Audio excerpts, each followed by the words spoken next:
Made with Spoken. You are listening to Episode 2, Club Girls, from Walker Wildcats Year 1, from the Extraordinarily Ordinary Life of Cassandra Jones, written and narrated by Tamara Hardheiner. Chapter 1, Ice Cream Treat. Monday. I ignore the butterflies in my stomach as I enter my 5th grade classroom. The weekend was rather emotional. For the first time since moving to Arkansas, I spent the night at a friend's house. But because of the stupid fight over a dog, I'm not sure if we're still friends. I wait in the bathroom during break and corner Riley as soon as she comes out of the stall. Riley hesitates, something like fear flashing across her face before her green eyes harden. "What do you want?" She lifts her chin, the short strawberry blonde hair just grazing her neck. "I wanted to apologize," I say. "I was rude to you at your house on Saturday, and I had a nice time. Before Riley hid the dog from me, anyway. I want to be friends again." Riley hesitates, and then the stiffness leaves her shoulders. "Why?" "Well," I hadn't really expected that question, and I blurt out the truth. "Because they called your name at church, and we're supposed to be friends." I follow Riley to the sink and squirt soap on my hands. "They said my name at your church?" Riley squints at me over the water, both of us washing our hands. "But I don't go to church." "I know." A few strands of my straight brown hair escape my ponytail, and they float around my face. I slick them back. "But you're supposed to. This is why we're—" I hesitate to use the term, but I do. I cross my fingers that Danelle, my other best friend, won't overhear. "Best friends." Riley lowers her eyes, but not before I see her smile. I smile too, glad that we're not fighting anymore. I just moved to Arkansas from Texas this year, and the first few weeks of school were confusing, both mentally and emotionally, as I tried to figure out my role and make new friends. I consider myself lucky now. I have 2 best friends, Danelle Pierce and Riley Isabel. The 2 girls don't like each other, but I figure as long as I keep them apart, that doesn't matter. "I'll ask my mom about why they mentioned me at your church," Riley says as we exit the bathroom and get back in line in the hallway. "She'll know." The class continues down the hall for PE. I partner up with Danelle to play catch. "What's going on with you and Riley?" Danelle asks, the metal from her braces reflecting the overhead lights in the cafeteria. "You're like all buddies now." I don't know if I should feel guilty about having 2 best friends, but I do. "I spent the night at her house on Friday. We're good friends now." "You've never come to my house," Danelle says, tossing me the ball. Danelle has never invited. "I'd love to come. Or you come to my house," I say. I toss the ball back. "I saw you reading the Babysitters Club. Do you like those books?" "Love them," I say, brightening. "I love to read more than anything else in the world. Do you like them?" "Yeah, I've read a few of them. They're fun." "We should start our own club," I gasp, catching the ball again. My sister Emily and I already talked about doing that, but just the 2 of us can hardly be a club. "You, me, Riley—" "Riley," Danelle interrupts, wrinkling her nose. I don't want to leave Riley out. "Well, 3 people isn't very many." Danelle hesitates. "I guess we could try. I don't know, though. She's so annoying." I'm too excited to worry about her jibe toward Riley. "I can't wait. It's going to be so much fun." I envision us sitting around my room with the telephone, waiting for people to call and schedule babysitting assignments, just like they do in the books. I toss the ball again to Danelle, who laughs. "I'll tell my mom. Call me, and we'll plan when to come over." I wait until Ms. Dawson has finished giving us a workbook assignment and the class is too occupied to notice me. Everyone has their books open, pencils scribbling. I remove my reading book from my desk and open it up just to be sure. All 20 squares have a sticker in them, proof that I have read 20 new books since the beginning of the school year. The reward is an ice cream trip with Miss Dawson. I push back my chair and tiptoe to the desk, the book tucked under my arm. "Here," I whisper, dropping it in front of her on her desk. I don't wait for her to speak before starting back to my seat. "Wait, Cassie," Miss Dawson says. I turn around as she opens the book. She raises one eyebrow. "You've already read this many books." I nod. "I love to read." Miss Dawson looks at me, one eye squinting slightly. "Can you bring me a list of all the books you read?" Sure." I hope I can remember them. I sit down again, my heart pounding with the added pressure. I know I should start on my workbook assignment, but I need to write down these book titles before I forget. It takes some thought, but most of the titles come easily enough. I've read several from the same series, and that isn't too hard to remember. But I get to number 18 and can't think of the last 3 books. I take the sheet back to Miss Dawson, blinking hard so I won't cry. I can't remember the last 3. I'll have to go home and look through my books. Miss Dawson tilts her head and reads through the list. That's all right, Cassie. This is good enough. She looks up and smiles at me. I'll call your mom today and set up a time to take you out for ice cream. I beam back at her. Okay. I skip back to my chair and finally get started on the assignment. So your teacher called me today, Mom says as I unload the dishwasher after school. She said she wants to take you out for ice cream. Oh, yeah. I turn around. It's okay, right? It's because I already read 20 books. Of course it's fine. I think it's great your teacher is so involved. Yeah, she's awesome. I turn back to the dishes, thinking of something else. Can we start a Babysitters Club? A what? I'll show you. I put the last cup in the cupboard, then run out of the room to get one of my books. In the back is a flyer that says, Start your own Babysitters Club. It lists the steps needed to get the club going, followed by testimonials from other girls who successfully started their own clubs. My mom takes it from me and reads over it. Do I need to pay for anything? I shake my head.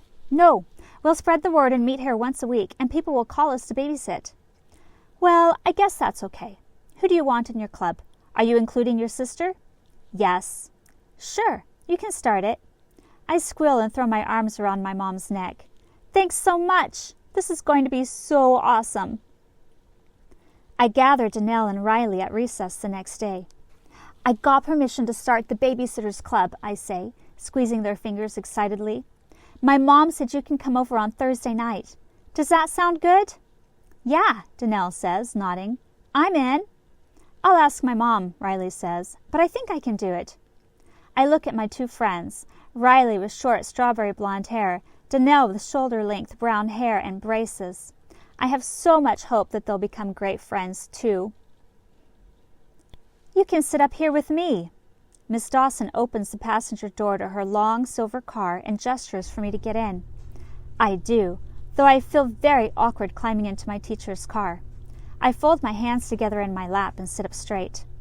Miss Dawson starts the car. I'm very impressed that you read all those books so quickly. You must like to read.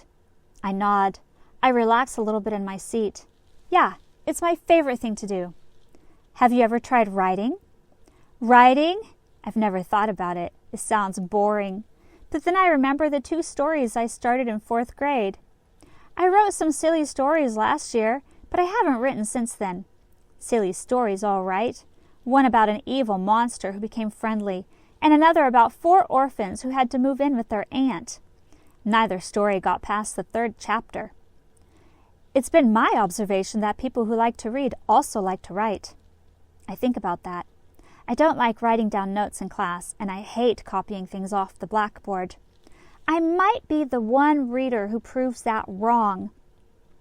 We pull up to the ice cream shop, and I follow Miss Dawson inside.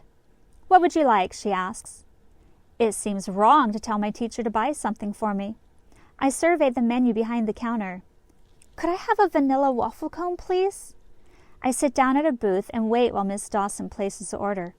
What will we talk about? Tomorrow's assignment? My grades? This feels weird. So, Miss Dawson says, returning with the ice cream, what do you think of Arkansas so far?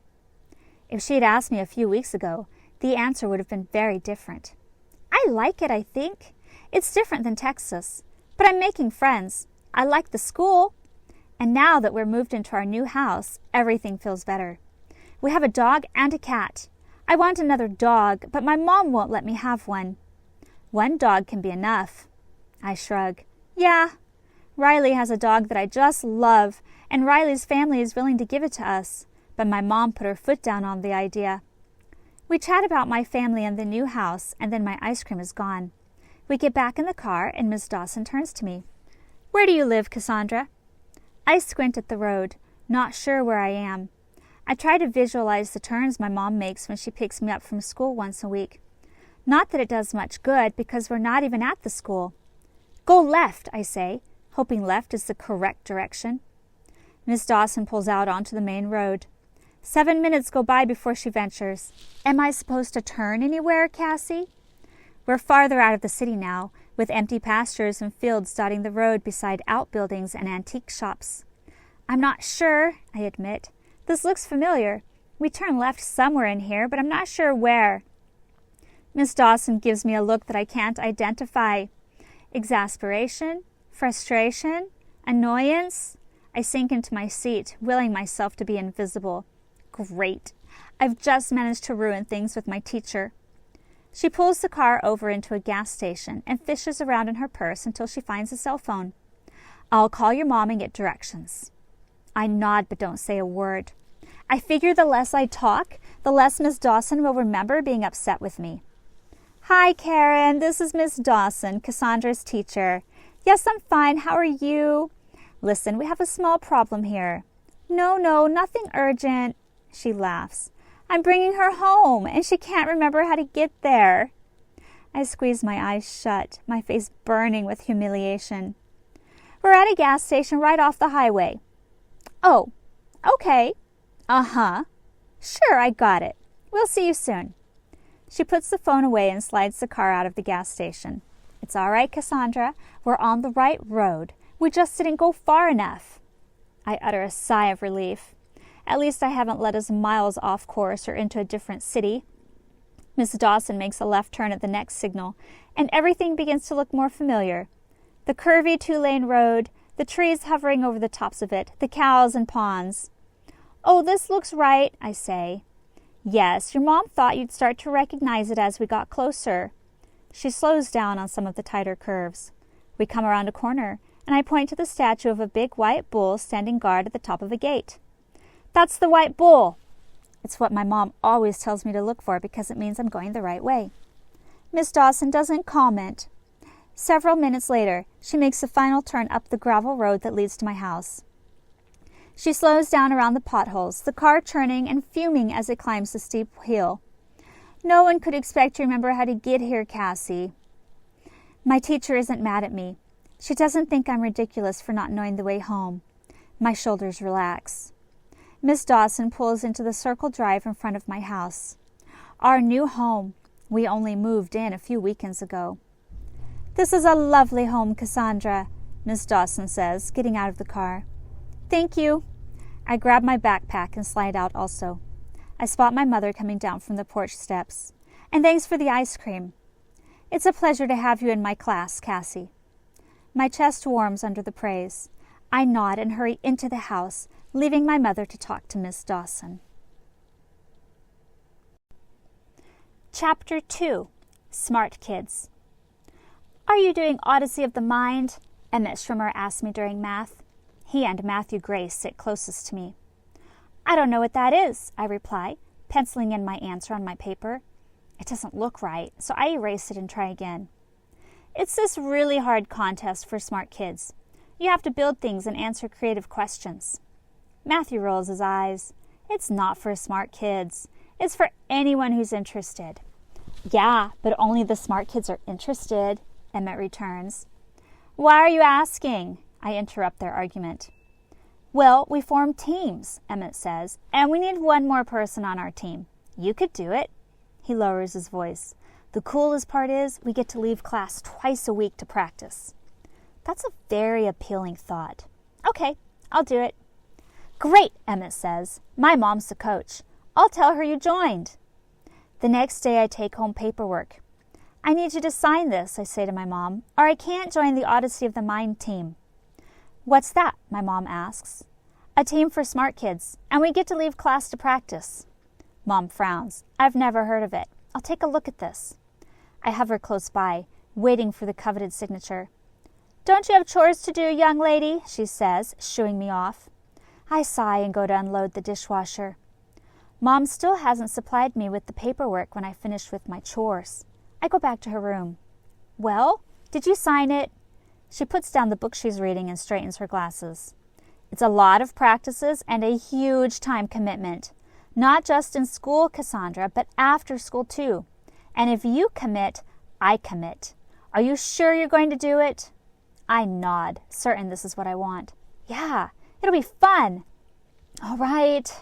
Mom sighs like it physically hurts her, but she signs her name on the dotted line.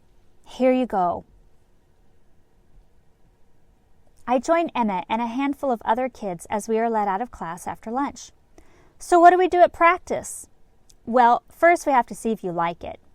If I like it? I frown. What's not to like? Maybe you won't think it's fun? I don't know. And you have to feel comfortable with your teammates. You'll be working on challenges with them. I thought I was on your team. Well, kind of. He raises his eyebrows at me. It depends on where you're needed also. We always have a challenge practice, and we're scored on our participation. What challenges? The beginnings of panic build in my chest. No one had said anything about performing in front of anyone. Will I be doing that today? Yeah, don't worry. We all do it. It's easy. I'm definitely panicking now. My breathing comes in fast and hard, and I curl and uncurl my fingers, trying to get life back into them. I changed my mind. I don't want to do this. We come to a stop outside another classroom door. This one's set up very differently than the others. It has 4 tables inside and 1 podium in front. You'll be fine, Emmett says again. He slips past me into the room. I want to turn and run back to class. Instead, I come in with the rest of the students. I hope no one sees the way my knees wobble. Hi, I'm Mrs. Holland, a woman standing by the door says. I'm the teacher in charge of special events here at Walker. You must be Cassandra Jones. She consults a piece of paper in front of her, one with my mom's signature spread across the bottom. We're excited to have you. Sit at a table, please. I nod and turn around. The other students have all sat down, 4 to a table. That leaves only one with the spot, the one at the very end. I recognize Janice from Girls Club and sit by her. Hi, Cassie, Janice says, scooting her chair over to make room. Wait, she's on our team, a boy that I don't recognize says. These aren't your official teams, Mrs. Holland says, standing at the podium at the front. We'll organize teams later. Right now we're going to run through some drills. This is the trivia part. Team A, you'll start. You can discuss the answer as a team, but only the team captain answers. Decide quickly who your team captain is going to be. The other kids all seem to know each other, so I stay quiet as my team, Team D, argues and decides on Jerry Freeman, the boy I don't know, as the captain. Question 1. What food makes up nearly all of a giant panda's diet? Team A leans toward each other and deliberates back and forth before Emmett stands up. The bamboo. That is correct. Mrs. Holland makes a tally mark on the board. Team B. True or false? Mice live for up to 10 years. Are all of these questions about animals? I hope I'll get a true or false one. I straighten up as it nears my team's turn, my heart hammering so hard in my chest I think I'd throw up. Team D. What is the name of the phobia that involves an abnormal fear of spiders? Our team huddles up. It's a phobia, Jerry whispers, so it probably has the word phobia in it. Janice nods. Like claustrophobia. So something phobia, the other boy, Kane, says. What's another word for spider? Insect, Jerry suggests. Janice shakes her head. Spiders aren't insects. They have 8 legs, not 6. Time's almost up, Mrs. Holland says. I hold very still, hoping no one will remember me if I don't move. If they're not insects, they're arachnids, Kane says. Arachnid phobia? Janice says. Jerry snaps his fingers. He stands up and says, arachnophobia. That's correct. Mrs. Holland gives our team a tally mark. How did you know that? Janice asks. I saw a movie once with that name, all about crazy spiders. He grins, obviously pleased with himself. We fall silent as the other teams go through their questions. I try to guess the answers before the team captains shout them out, but I don't know them. Not any of them. Team D, Mrs. Holland says, turning to us again. What is the largest type of big cat in the world? Big cat. I list them in my head. Tiger, cheetah, panther, lion, cougar. But I can't begin to guess which is the largest.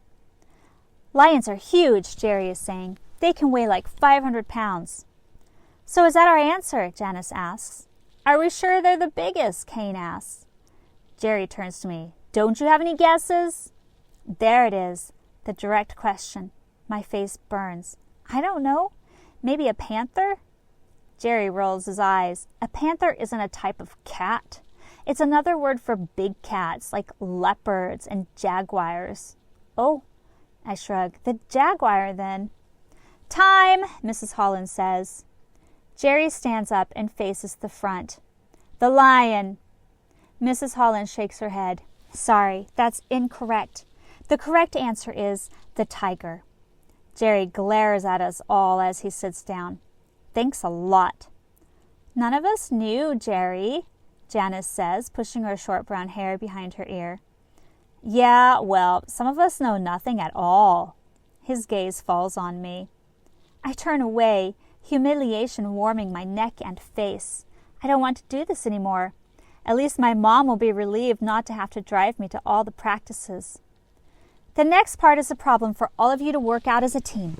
Take the next 10 minutes, Mrs. Holland says, going to the board. She writes several sentences and then steps to the side.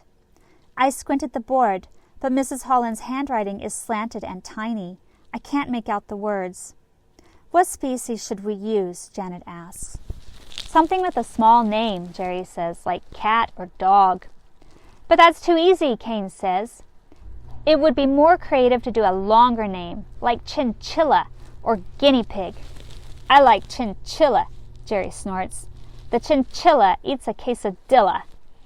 Janice laughs, her shoulders shaking. You so don't pronounce the L's in quesadilla. So? It rhymes. He looks at me. You just don't have any opinions about anything, do you? I don't know what we're doing, I admit. Wow, shockers, Jerry says. You can't read either? What are you even doing here? He looks around the room toward Emmett's table. I'm going to have to talk to Emmett about who he invites here. I blink, close to tears by his harsh words. I can't see the board. Right, he snorts. Janice shoots him a glare and swivels in her chair to face me. We're making rhymes with animals. We decide which animal and make a rhyme, like, the cat is wearing the hat. Got it? I nod, but I'm not really listening. I don't care anymore. I stand up. I have to use the bathroom. I walk over to Mrs. Holland, ignoring the way Jerry and Kane lean together and start whispering. Mrs. Holland, can I go to the bathroom? Sure, Mrs. Holland says. We only have about 5 minutes left. You can just go back to class when you're done. I exhale in relief. Okay. How are things today? Did you get the hang of it? I fake a huge smile. Sure, it was fun. Perfect. Will we see you next week? I don't know, I say, shifting my weight from one foot to the other. My mom said it might be hard to work into her schedule, but it's during the school day. I know. I mean, all the other practices. I'll let Emmett know. I give a brief wave and flee the room before Mrs. Holland can ask any more questions. I bypass the bathroom entirely. I don't really need to go. I just had to get out of that room that makes me feel claustrophobic, away from those arrogant people who make spiders seem friendly. Chapter 3. Glasses. Today we'll have an eye screening, Ms. Dawson says on Friday. She finishes writing our spelling words on the board. After you've written your sentences, line up at the door. Eye screenings are nothing new. I remember doing them every year at my old school. Look at the apple, they always said. But I never needed glasses. I glance around at my classmates, noting those who have glasses and those who don't. Glasses are like one more piece of jewelry, and they make people look smarter. Both of my parents have glasses, so it's just a matter of time before I need them too. Or so I hope. We troop down the hall to another room where several computers are set up. I wait in line patiently until it's my turn. What's your name? The parent volunteer asks. Cassandra Jones. The woman writes that down on her sheet of paper, other students' names cascading down in a row. Ms. Dawson's class? Yes. Okay. She puts the pen down and repositions the machine, lowering it down to my height. Put your chin right here and press your forehead into the top bar. I do as instructed. Can you see the red apple on the picnic table? I see it with perfect clarity. Yes. How about now? I squint, but it's still clear. Yes. Okay. The image changes to rows of letters. Can you read me the letters on the second line? EAFGP. The last letter is B, but I pretend like I can't see it. And the third line? These are blurry, but I can read them. GBCDE, OPCDB. And the fourth line? AFEBG. I can't read them. All right, thank you, Cassandra. I dutifully back away from the machine, letting someone else take my place. I squeeze my fingers together. It probably won't mean anything. I probably haven't done bad enough to need glasses. I push the thought from my head and decide not to wonder about it for now. Easier said than done. I keep thinking about the screening over the next few days, wondering when I'll know, if I'll know. I don't have to wait too long. A few days later, the intercom buzzes. Ms. Dawson? Ms. Dawson stops in the middle of her lecture. Yes? Can you send Sierra Lamb, Emmett Schrimmer, Maureen Hemming, and Cassandra Jones to room 213, please? Yes, ma'am. She nods at us. I jump up and join them, eager to get out of the classroom and find out why we're needed. I know the two girls well from Girls' Club, and Emmett has continued to be friendly even after I dropped out of Odyssey of the Mind. What do you think it is? I ask as we walk through the halls. I think of the eye screening. It's all I've thought about for days. I don't know, Emmett says. Maybe we failed our eye exam, I say, pressing the issue. I hope not, Maureen says, her blue eyes going wide. I don't want glasses. I would love them. My hand drops to the beaded necklace I wear, fingering the large plastic baubles. I think it would be so fun. Sure enough, we walk into the classroom and see the same machines set up as last time. My heart rate speeds up. Should I lie again? I can't even remember what I said on the first one. What if I get it wrong? It goes much faster this time. Our names are already on a list, and a man calls us out one by one. When it's my turn, I sit at the machine as instructed. He skips the apple part and goes straight to the lines. Can you read the first line, he asks. That one is easy. Yes, I say and recite the letters. The second line? I can. I lick my lips. I opt for just mixing up the letters. And the third line? I shake my head. It's blurry. Which is true, but I can still see everything. All right, thank you, Cassandra. You can go back to class. I'm the last one, but my classmates have waited for me. You were right, Sierra says. It was about the eye exams. I sure hope I pass this time, Maureen says. I'm pretty sure I didn't pass. Cassie. Ms. Dawson comes to my desk right before school ends and hands me a slip of paper. Put this in your backpack and give it to your mom, please. It's folded in half, so I can't see the words, but I'm dying to open it. Okay. I'll take it out on the bus and read it. I sit down by Betsy Lemon, the girl I always sit by. Betsy is in a different class, but since we ride the same bus, we're friends. What's that? Betsy asks, as I retrieve the piece of paper from my backpack. A note from my teacher. Ooh, you in trouble? Of course not, I scoff. I unfold the note. And you're going to read it? Betsy gasps. She leans in closer. I pull it away, holding it above my head. You can't read it. I have to know what it says before I give it to my mom. Betsy rolls her eyes. That's kind of like cheating. I ignore her and read over the note. Mrs. Jones, Cassandra failed her second eye screening this morning. Please make an appointment with the optometrist of your choice to verify if she needs to use corrective lenses. Yes, I exclaim, pumping my fists in the air. What, it's something good? Betsy says. I need glasses. I can't stop grinning. And that's good news? Yeah. I shake my head. I've been wanting them for years. I'm so excited. My mom isn't quite as excited. She makes an appointment for the following day, and as we drive to the doctor, she says, Glasses are expensive, Cassie. You can't quit wearing them just because you don't want to anymore. I'll love them, I exclaim, offended my mother would even think I might not. She grumbles under her breath and doesn't say anything more. The doctor is quite thorough, asking me all kinds of questions before even pulling up the letter chart. He makes me nervous. Somehow I feel he'll know if I lie about what I can see. Finally, he sits me down in the chair and has me recite the letter lines.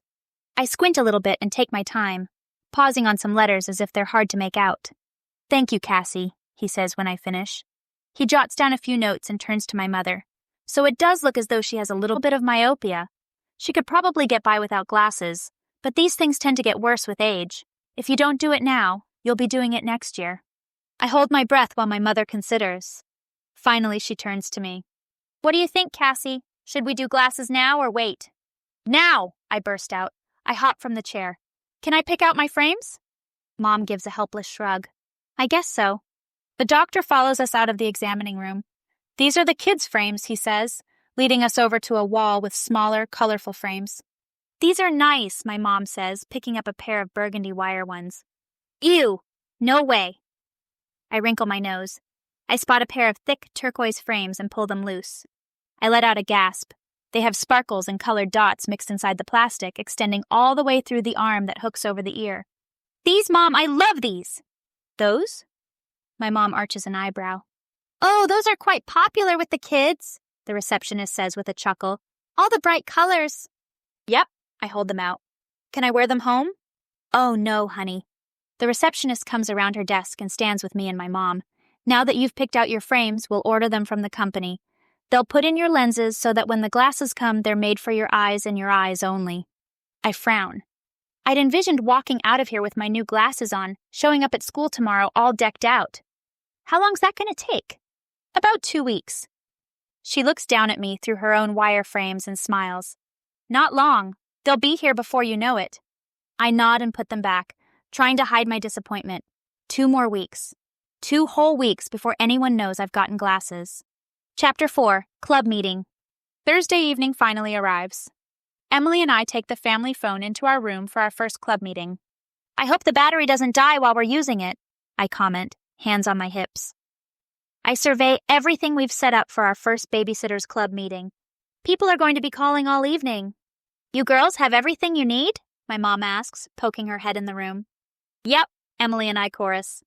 I tick the items off on my fingers. We've got the phone, the appointment book, a pencil, of course. It's almost time. As if on cue, the doorbell rings. Emily bolts from the room and I run after her. Hello? A man's voice booms from the doorway. Hey, Steve, Dad says enthusiastically, grabbing his arm and pumping it. So you're Danelle's father. He looks at me. I work with him, Cassie. Wow, I say. That's cool. I take Danelle's arm and haul her into my room. Danelle giggles. Your dad's funny. Yeah, I agree.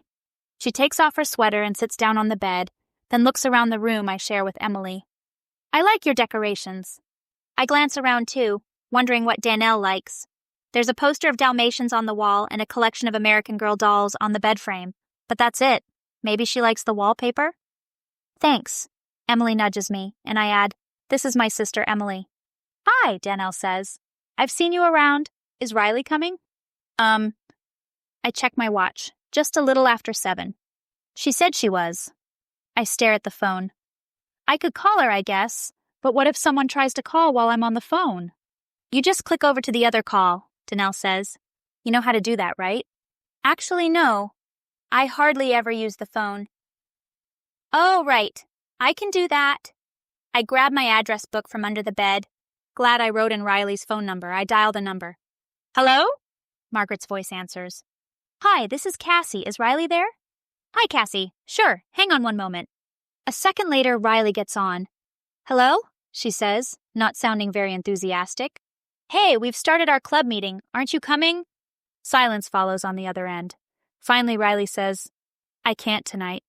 There's no explanation. I rest my head against the wall. What can I say? I could guilt trip her and make her feel bad for ditching, or I could try to convince her to make her parents bring her.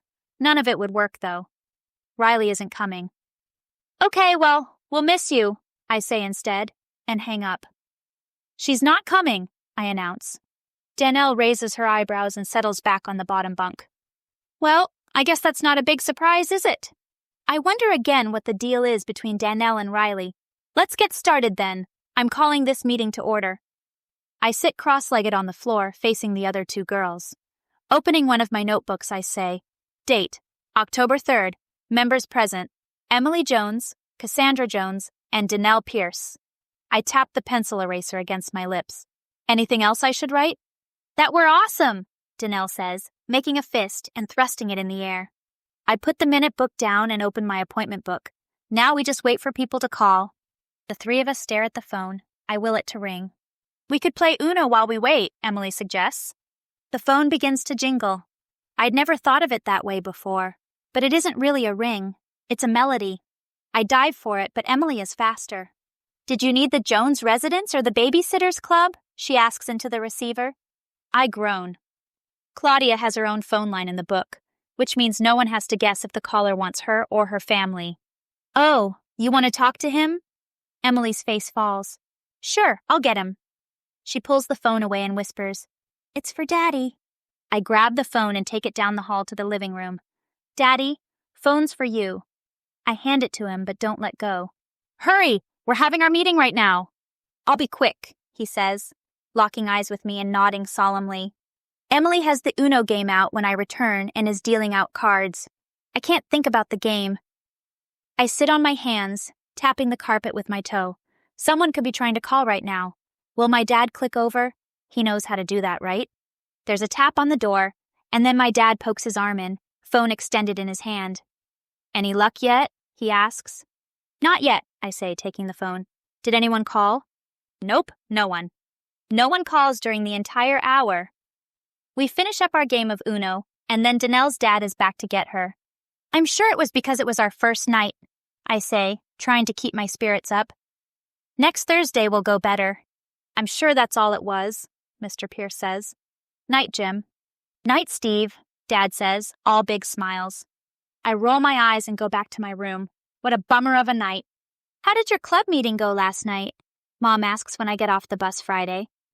You went to bed so fast I didn't get the chance to talk to you. I unload my backpack on the kitchen table.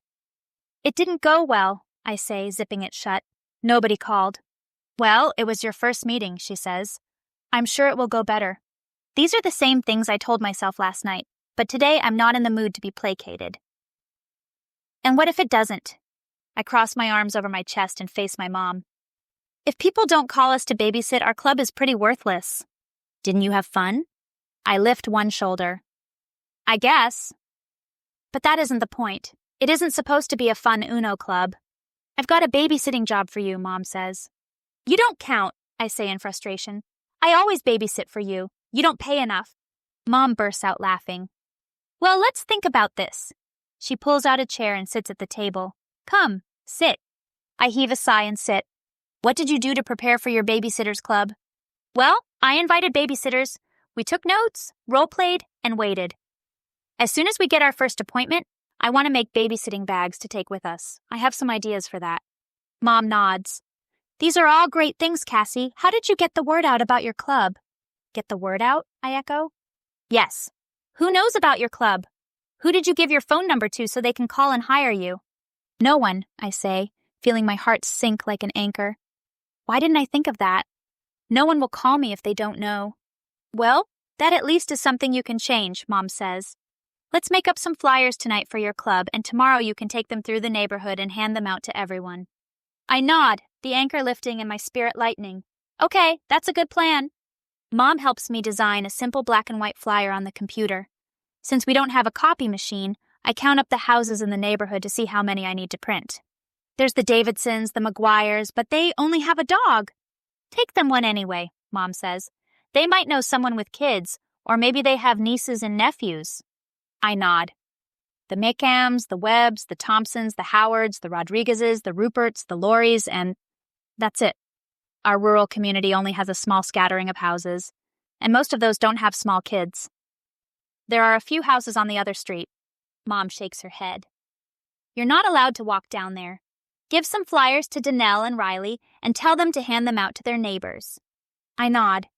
I'll take some to church, too. Good idea. Print off about 40 then. 10 for each of you and 10 for church. 40 sounds like a great number. I start the print job and wait for the pages to come out. I wake up to the sounds of my younger brother and sister running through the house, laughing and yelling. I'm not ready to get up yet. I roll over and squeeze my eyes shut, pretending like I haven't woken. The bed feels so delicious and comfortable, and Saturday is the only day I get to sleep in. My eyes snap open as I remember the flyers my mom and I made. Today is a special day. This is the day I will get my club going. Good morning. Glad to see you up before 9, Dad says when I come in for breakfast. He has his grubby clothes on, and I tense. I need to hurry and lay out my plans for the day, or he'll have me out in the garden, picking up rocks. Good morning. I'm delivering flyers through the neighborhood to advertise my babysitting club, I say in a rush, pouring a bowl of cereal. I stuff a spoonful in my mouth to keep from saying anything else. Oh, how very entrepreneurial of you. I squint at him. I've heard that word before, but I can't think of what it means. Which is? Very businesslike. Very professional. He finishes making himself a shake and leaves the room. Professional and businesslike. Yes, that's me. I map out my plan. I'll start at the bottom of the hill and work my way back up.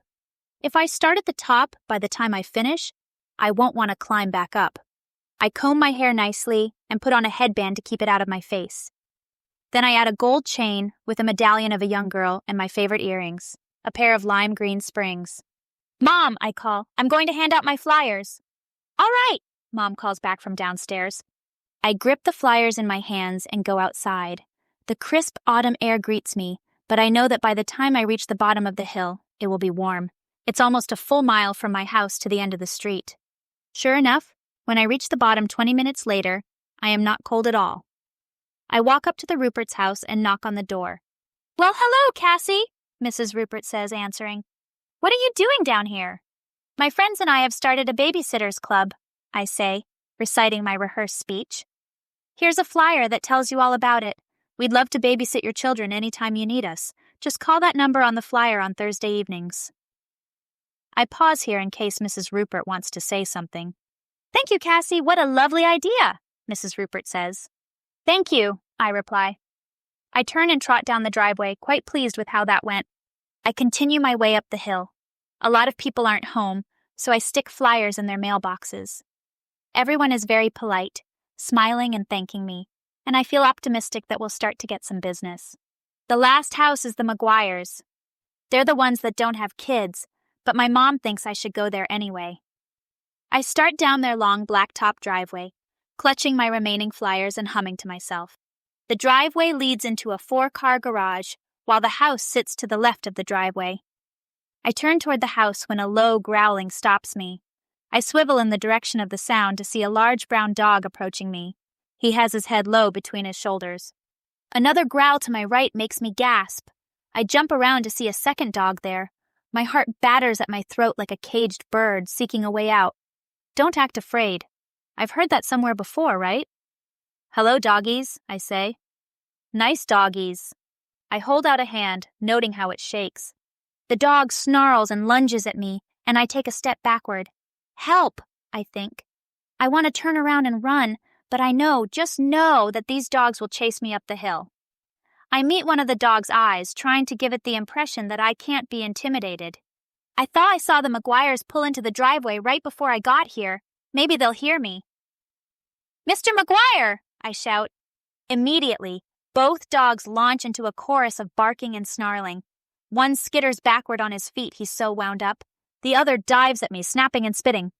I scream. I can't help it. I'm officially terrified. The dog stops a few feet from me, but both of them continue the threatening barking. I give up on any semblance of calmness and scream as loud as I can. Chapter 5, New Dog. I stare at the dogs, trying to keep both in my line of sight. They stare back at me, saliva dripping from their snarling mouths. What will my mom do when I don't come back? Will the dogs tire of me before I get tired of standing here staring at them? Will someone come looking for me? My only hope is to attract the attention of whoever is inside. I scream again, so loud my throat aches. My ears ring, but the dogs bark louder, and I doubt anyone hears my scream. I put my hands over my ears, too frightened even to cry. The front door opens, and Mr. Maguire steps out. He's an older gentleman with a bald spot on the top of his head. He wears suspenders over a striped shirt. "What's all this ruckus, fellas?" he begins, and then he spots me. "Down, boys!" he yells, clapping his hands. "Back away!" Obediently, the dogs stop. The stubby little tails drop, and they skulk back to the garage. "What are you doing here?" Mr. Maguire says. "Are you hurt?" I shake my head, though my whole body trembles. "I was screaming." He looks at me, his gray eyes apologetic. "I didn't hear you, hun. I came out to see why the dogs wouldn't stop barking. You shouldn't wander over to people's houses that you don't know." I couldn't agree more. I hold out a flyer and wait for him to take it. Then I walk back up his long driveway, hoping my shaky legs won't give out on me. "I can't believe you were attacked by dogs," Danelle says. taking the flyers I hand her at recess. Not attacked, I correct. Just threatened. I look at Riley and hesitate. Do you want some? Riley shrugs. I don't know if I'll be able to come to any meetings. Well, take some anyway. I put a few in her hands. Hand them out to your neighbors. Maybe they need babysitters too. Yeah, okay. This is great. Danielle tucks her flyers into her back pocket. I'm sure we'll have more callers next time. Why couldn't you come last time, Riley? I venture. I don't want to cause an argument, but I feel like we deserve to know. No one wanted to drive me. That makes sense. Riley doesn't have any control over that. Well, maybe someone can drive you next time. Maybe. I spoon some rice onto my plate at dinner and wait for the grilled chicken to make its way to me. I gave Riley and Danielle flyers. I'm pretty sure we'll have plenty of people calling on Thursday. That's great, honey. Mom meets Dad's eyes across the table and smiles at him. I glance at my dad, not sure if my parents are flirting with each other or laughing at me. Are you doing okay after those dogs attacked you? Dad asks, accepting the bowl of rice from Emily. I scowl. They didn't attack me. I was frightened, yeah, but I wasn't hurt. I just mean, will you be okay around other dogs? Of course, I scoff. I'm not suddenly thinking every dog I see is going to hold me hostage in someone's driveway. I'd be scared, Annette says. I'd never go near a dog again. You're afraid of everything, Scott says. No, I'm not, just mean things, Annette protests. She's only 4, I say, shooting a glare at Scott. She's allowed to be scared. Leave her alone. The doorbell rings, and Scott and Annette push away from the table, already racing for the door. Who would come over now? I say, glancing at my mom. To my surprise, her eyes are crinkled in a smile. Why don't you go see, she replies. Curious now, I get up from the table. Hi, kids, a familiar voice is saying from the entryway. Is your mom here? I round the corner and sees Margaret standing there. Riley stands behind her, holding Scaredy in her arms. I cock my head and frown. Oh, hey, Riley says, spotting me. She gives a smile, but it trembles around the edges. Here, she holds out the dog. Hi, Karen, Margaret says, her eyes looking over my shoulder. I hope we're not late. Right on time, Mom says, placing a hand on my arm. Cassie, aren't you going to get your dog? I whirl around, my eyes going wide. My dog? I gasp. Unless you're afraid, of course, my mom teases. I face Riley, unable to believe it. Here, Riley says again, shoving Scaredy into my arms. I let out a shriek of joy, and the dog cowers, his whole body trembling. His tail curls around his leg, and a pebble of poo hits the carpet. I don't care. I hold him against me. Mine? He's mine? I press my face to his and rub his nose. Yours, Mom confirms. Scott starts up a chorus about how he wants a dog, and Emily joins in, but I pay them no mind. I think of Riley, and look at my friend anxiously, worried she'll be angry. But she's smiling. He'll be happy here, and I can come see him. Absolutely, I exclaim. I reach over and hug Riley, my throat suddenly thick. Thank you, thank you, thank you, thank you so much. I don't know the first thing to do with a dog. It doesn't take more than an hour to figure out that it's potty training. I take the dog for a walk, but he doesn't poop. We come back into the house, and he finds a cozy corner of the living room to relieve himself. The next hour I try again, and still nothing. And the next hour. How often do I have to do this? I ask my dad. Every hour, he replies. It's the only way the dog will learn. I get ready for bed and bring Scaredy into my room, where he crawls under my bed and trembles. He can't sleep with you, Mom says, coming into the room. We need to bathe him first and get him housebroken. Tonight, he'll sleep in the bathroom. In the bathroom, I gasp out. He'll hate it there. He'll get over it, Mom promises. Mom and I lay down newspapers on the bathroom floor and give him a bowl of water. Our other dog, Pioneer, keeps poking his head inside to see what's going on. At least he's a friendly dog and doesn't seem threatened by Scaredy. I hate closing the bathroom door on him, leaving him there, but I do. I lie in bed thinking about him, so glad he's mine and wondering how he is. And then the whimpering starts. It's so quiet, I'm not sure I really heard it. I hold very still and strain my ears. There it comes again, a quiet, mournful sound. It doesn't get any louder, and I doubt anyone else can hear it. I sneak out of bed and tiptoe to the bathroom. Pressing my ear against the door, I listen. Sure enough, the faint cry comes from inside. I open the door and go in, turning on the light so I can see. Scaredy cowers by the toilet, The newspapers by the bathtub are peed on, but the rest of the bathroom is clean. I get a towel from under the sink and put it on the floor. Then I turn off the light and lie down on top of it. I wake up sometime during the night. I have no idea what time it is. The bathroom is pitch black. My legs feel cold, but not my chest. Curled up beside me, little body lifting and lowering with each breath, is Scaredy. A happy feeling settles in my throat and fills my body. I wrap my arm around him and go back to sleep. Or try to. A moment later, the bathroom door opens and shoves into my back. Ow, I say. The light turns on. Scaredy stands up and scurries behind the toilet. Emily stares down at me. What are you doing in here? Keeping the dog company. As if that weren't obvious. He was crying. Well, the alarm went off. Better get ready for school. Did you wake Scott? Not yet. Emily pulls the door closed, and I assume she's gone to wake our brother. I go behind the toilet and click my tongue, brushing my thumb and forefinger together, beckoning to Scaredy. He takes 2 tiny steps toward me and I pet his little head, his. You'll be safe here, I tell him, and as soon as I get home, I'll come and see you. The day drags on at school. Riley asks how Scaredy is, but she loses interest about 2 minutes into my enthusiastic explanation about how last night went. I tell Danelle instead, who thinks it's cool that I have a new dog. What kind is he, she asks. A beagle, I reply, though I have no idea if that's true. It doesn't matter to me. But I get the feeling it would matter to Danelle. Cool, she says. Can't wait to see him on Thursday. In Girls Club after school, we start a cross-stitching project. It's fun, and I enjoy picking out the pattern and then choosing my thread. But my mind keeps going back to the little dog waiting for me at home. When I see my mom's blue van, I push my project back in the box and shout goodbye as I run out the door. How is he? I ask, shutting the car door and turning to my mother. Ask Annette, my mom replies. She's been playing with him all day. A stab of envy pierces my heart. I know I should feel grateful. I should thank Annette and be glad that Scaredy isn't home alone and sad all day. But really, I'm jealous. Will the dog like Annette more now? I give my little sister a weak smile.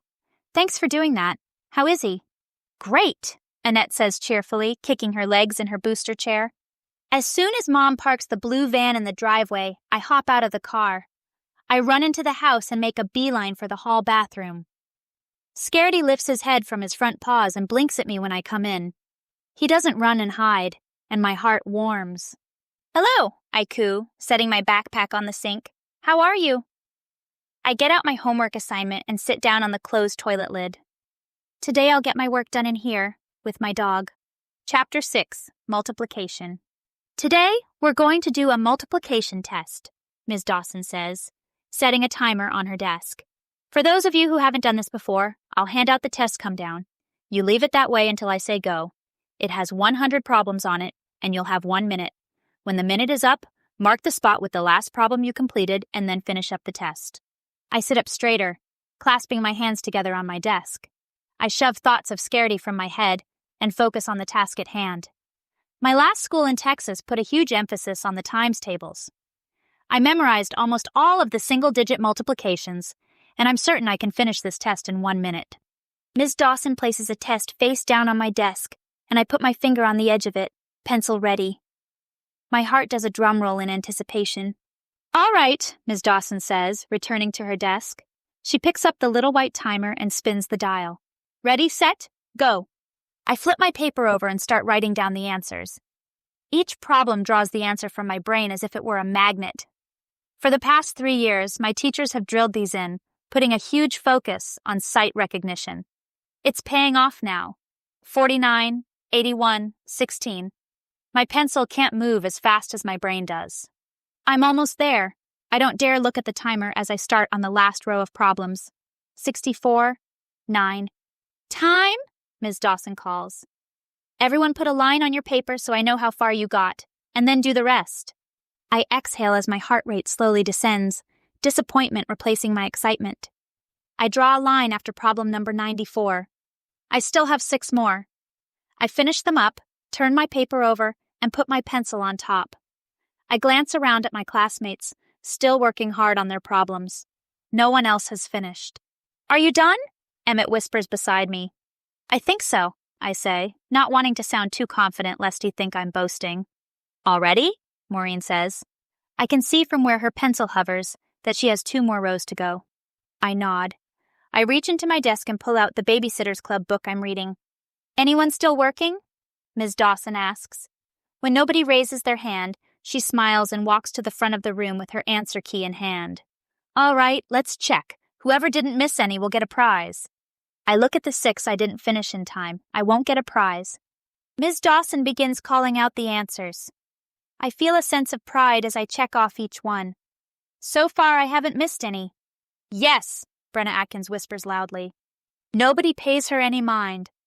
Brenna often draws attention to herself during class. Ms. Dawson calls out the next answer. Yay, Brenna squeals. The teacher calls out another. Yes, Brenna says, not even whispering. She pumps her fist. I try not to roll my eyes. Apparently, we're going to get it to the second update on Brenna's score. Ms. Dawson keeps going, and Brenna keeps cheering for herself all the way to the end. I do my best to tune her out. In spite of not finishing on time, I'm quite pleased I haven't missed any. Did anyone get a perfect score? Ms. Dawson asks. Me! Me! Brenna's hand shoots up so fast and wiggles so hard that it lifts her from her chair. I frown, my stomach giving a little jolt of displeasure. I know Brenna didn't finish before the timer went off. I'd watched her finish up her test long after I had turned mine over. But I keep my mouth shut. It's none of my business if Brenna wants to cheat and lie. I swallow hard. Let's see then. Ms. Dawson takes Brenna's paper and starts going over it. Oops, nope, Brenna, you missed one. She circles a problem with her red pencil and hands it back. Sorry. Brenna heaves a sigh and sinks back in her chair. Anyone else not miss any? Ms. Dawson's eyes survey the room. How many did you miss, Cassie? Maureen asks. Emmett peers over his desk at my paper. You didn't miss any, raise your hand. I finished after the timer went off, I say. You didn't miss any, Maureen hisses, grabbing my paper. But I didn't finish, I protest, trying to retrieve my test from her. Miss Dawson, Cassie didn't miss any, Maureen says loudly, holding up the paper. I didn't finish before the timer went off, I say, hating that I have to rat myself out. That doesn't matter, Ms. Dawson says, approaching our desks. Did you miss any? I shake my head. Ms. Dawson takes the paper and stands there as she goes over it. Then she hands it back. Congratulations, Cassandra. You didn't miss any. She returns to the front and faces the class. Not only did she not miss any, but Cassie only had 6 left when the timer went off. Bravo, Cassandra. You did fantastic. My face warms under the praise, but my heart swells with pride. My classmates congratulate me. I murmur my thanks, keeping my eyes lowered, but inside I glow, pleased that I excel at something. Chapter 7, End of a Club. I run home from the bus stop and head straight for the bathroom. My mom stops me, intercepting me in the hall. You don't have time to play with the dog right now. We have somewhere to go. I pause with my hand on the doorknob. Where are we going? To the eye doctor. A smile quirks around the edges of her mouth. Your glasses are here. I let out a squeal of delight. Let me just say hi to him real quick. 20 minutes later, we arrive at the doctor's office in downtown Fayetteville. I jump around from foot to foot while my mother speaks to the receptionist. We're here to pick up some glasses for Cassandra Jones. Oh, of course. The woman smiles and disappears into a room in the back. She returns with a white case and a pair of bright turquoise glasses in her hands. Do these look familiar? I squint at them. It has been so long I can't be sure. Let's look in the mirror. She directs me to the mirror next to the kids' glasses and places them on my face. How do those look? Everything sharpens to the point of being slightly too close. I tilt my head. The large, round frames make my eyes seem smaller behind the lenses. I pull them off and examine them. Sure enough, they have the colored, floating polka dots inside the plastic. I put them back on and smile at my reflection. I look different. What do you think, Mom? I ask, meeting her eyes in the mirror. They look great, Cassie. They're the ones you picked out, right? Right. I nod, examining myself again. Yeah, I like them. It will take some getting used to, though, especially when my vision changes at the corners of my eyes. I almost forget to put my glasses on in the mad rush to get to the bus the next morning, but at the last minute, I remember. I slide them on, a bit apprehensive. What will my classmates think? I trap my long, dark hair behind a headband and give my reflection a cursory glance. I look tired, But I spent the night in the bathroom again, so that isn't too surprising. I climb on the bus and look for Betsy, who gets on before me. I spot her hanging over her seat, poking Chad Cameron with her pencil. I plop down next to her, and Betsy turns around. "Hey," she exclaims, "you got glasses." "Yep." I beam, excited that she noticed right away. "How fun! Do you like them?" "Love them," I say, sliding my backpack around to my chest. "Do you?" "They look great. Everyone's going to love them." I straighten up in my seat, feeling more confident already. "I love your glasses," Danelle says at recess. She and Riley and I sit under one of the trees, picking dandelions and looking for four-leaf clovers. "Thanks," I say. "You're coming over tonight, right?" "Yep, my dad's bringing me." "And you?" I look at Riley. "Yeah," she says. "I think so. Did you guys hand out your flyers?" "I did," Danelle says. "My mom took them to work and handed them out also." Riley doesn't answer, and I don't press her. That means she hasn't. Ms. Dawson blows her whistle, and we stand up. "I'll see you tonight," I say. Danelle is the first to arrive at my house, at about 5 to 7. Outside, the night air has turned nippy, so I take my jacket and hang it up. Mr. Pierce goes into the living room to talk to my dad. "Riley's not here yet," I say to Danelle. "Come see my new dog." Scaredy has graduated from the bathroom and moved to my room. I walked him outside earlier and consider him successfully house-trained. He lifts his head from my blanket and bats his little tail against the ground, a soft thump, thump, thump. "Oh, he's cute," Danelle says, crouching down in front of him.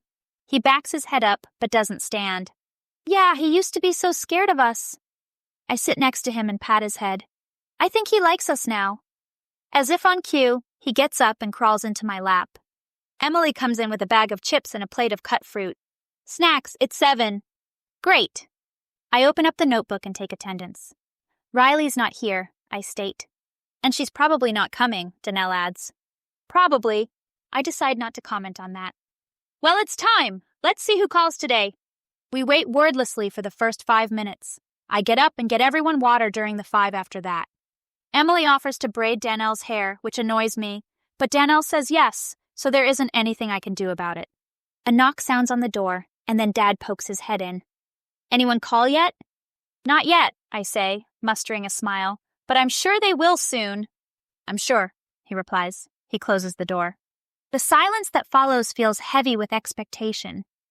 I study my nails to avoid making eye contact with anyone else. "What happens if no one calls?" Emily ventures. I don't answer. I don't know what to say. "Someone will call eventually," Danelle says.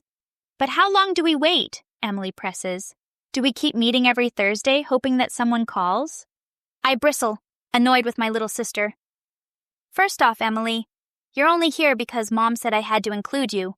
You're 9 years old. No one's going to hire you to babysit." Emily's brown eyes fill with tears. "Well, you're only 10, she sputters, and runs from the room. "But I'm almost 11, I shout after her. 10 is a bit young, Danelle says. "I won't be 11 until next summer. Maybe we should try again in a year." I hunch my shoulders, feeling my grand idea deflating like a balloon with a hole in it. I know in my gut that if we don't make it work this time, we won't try again. I've been babysitting since I was 9. Danelle shrugs. "Sure, but nobody else knows that." My eyes sting and I sniff, trying to hold back the emotions. One tear sneaks over the side and I wipe it away. "So we should quit?" "Maybe just for now," Danelle says. Her eyebrows lift in a gesture of sympathy. "But we can try again when we're older." "Yeah, okay." I put on a stiff smile. I know this is the end. I try to think of something more to say, something that might make Danelle want to come back every Thursday, but words fail me. Danelle stands up. "Well, I guess I'll get my jacket. Thanks for trying this anyway. It was fun."